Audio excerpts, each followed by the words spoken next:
11 ans que ce youtubeur qui pourrait être notre père nous divertit. Cette légende de YouTube qui a bercé notre enfance et celle de centaines d'autres milliers d'enfants. Je parle bien évidemment de BFA et dans cette vidéo, nous allons voir son histoire de A à Z. Car je suis sûr que les 3/4 d'entre vous ne connaissent pas sa vraie histoire.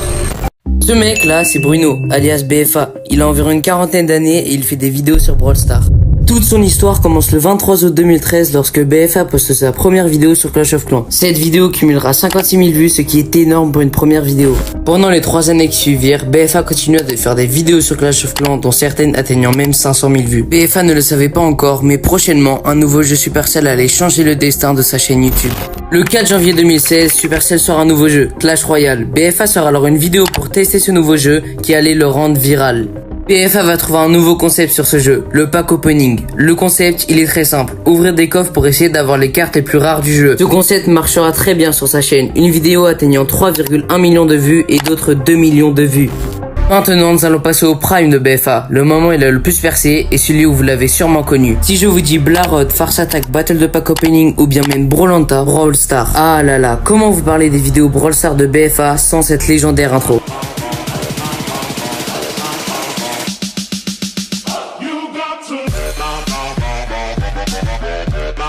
Pour ses débuts sur les vidéos Brawl Stars, BFA va faire un concept en particulier, celui de réagir à des abonnés qui font des packs opening sur Brawl Stars. Et comme l'aurait dit BFA en pack en ce coreback.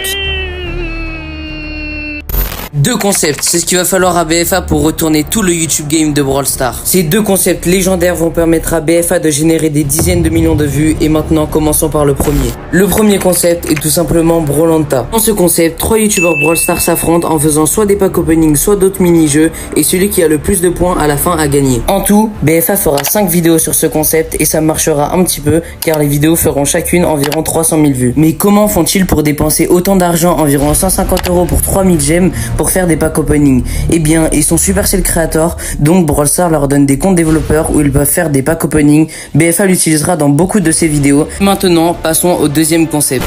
Le deuxième concept est le plus connu de sa chaîne et va lui générer des dizaines de millions de vues. Le battle de pack opening.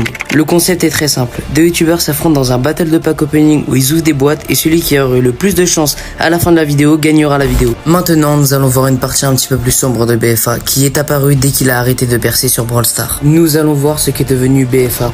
Actuellement, BFA a 2 millions d'abonnés et il continue de faire des vidéos sur Brawl Stars, mais il a compris qu'au fur et à mesure du temps, beaucoup plus d'enfants venaient sur YouTube et donc il fait des miniatures et des titres. Un gros mot plus à clic, je ne peux pas dire le mot mais voilà. Par exemple, le titre de sa vidéo sera si regarde cette vidéo si tu veux gagner un Brawl Pass. Dans la vidéo, tu la regardes jusqu'à la fin en pensant que tu vas savoir comment avoir un Brawl Pass gratuit, mais au final tu n'auras rien et les enfants y croient.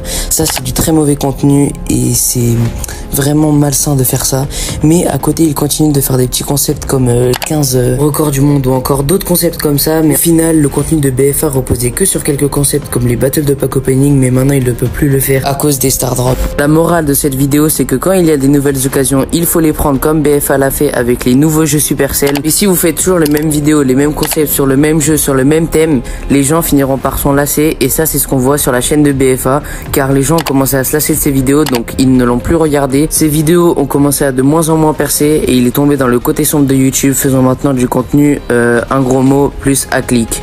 Donc vraiment la morale c'est que faites ce qui vous plaît, mais forcément à un moment ça finira par ne plus percer si vous ne changez pas de concept ou de jeu ou même de thème ou bien même toujours le même style de vidéo. Les gens s'en lasseront et ça va forcément arriver. Donc voilà, c'est la fin de la vidéo, mais avant de quitter la vidéo n'hésitez pas à aller dans les commentaires et essayer de deviner combien de fois j'ai mis le bruit clic. N'hésitez pas à liker et vous abonner et mon serveur ainsi que mon Discord sont dans ma bio YouTube.